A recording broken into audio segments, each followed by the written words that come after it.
Hi, I've got a question about Deus Ex Machina.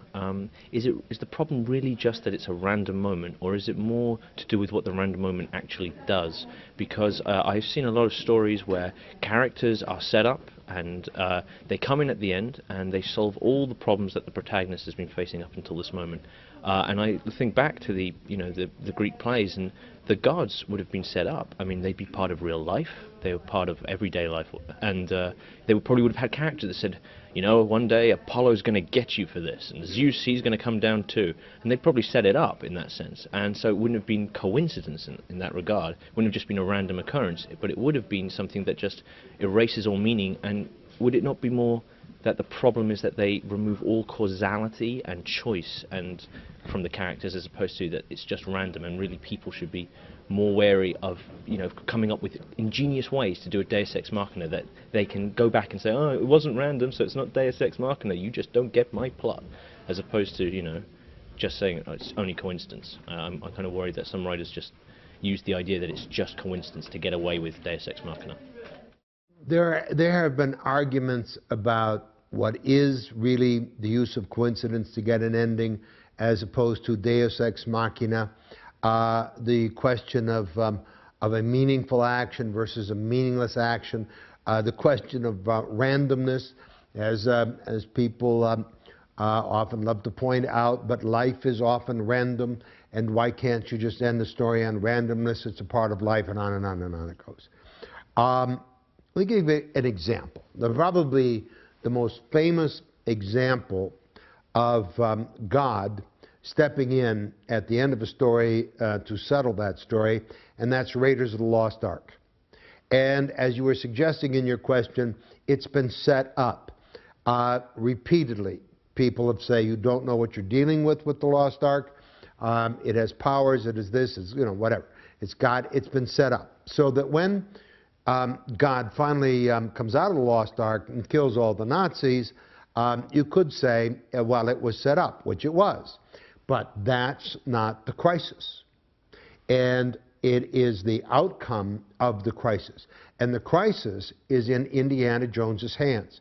There comes a point where he has a choice between destroying the Lost Ark so the Nazis can't have it, and saving his life as he does that, or sacrificing his life in order to preserve the Lost Ark, even though the Nazis will have it.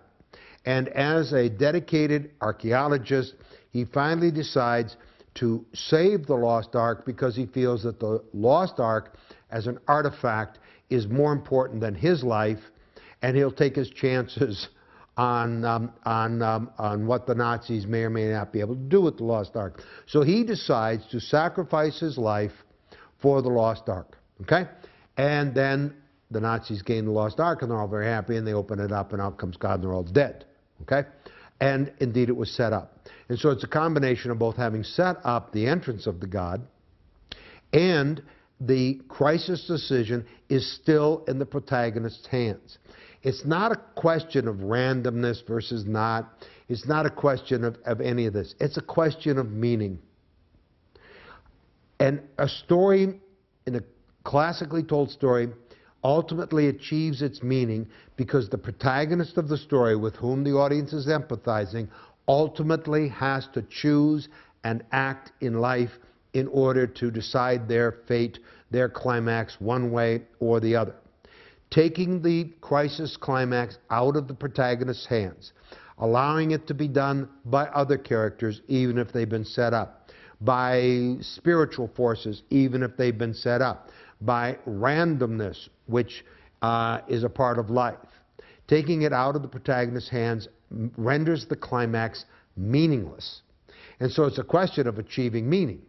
Now, in certain anti-structure stories, like, say, After Hours begins on coincidence, proceeds on coincidence, and ends on coincidence. Randomness of life is the constant theme from one end to the other, and as a result, After Hours creates a wonderful meaning. Life is absurd. And life is absurd is a very meaningful statement.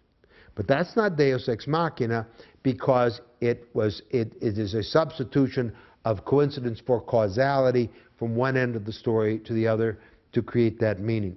And so the work of a writer is to tell a story, anti-structured, minimalist, classically designed, it doesn't matter, but to create meaningful, emotional experience out of the lives of these characters. In classical design, that means putting the crisis and climax into the protagonist's hands, giving the character, even if they don't ultimately get what they want, giving them an opportunity to choose and act in a last effort to get what they want, even if that effort ends in tragedy. And so it's a question of meaningfulness versus meaninglessness. And so how you handle coincidence, how you handle setups and payoffs, ultimately what you have to create is a meaningful experience.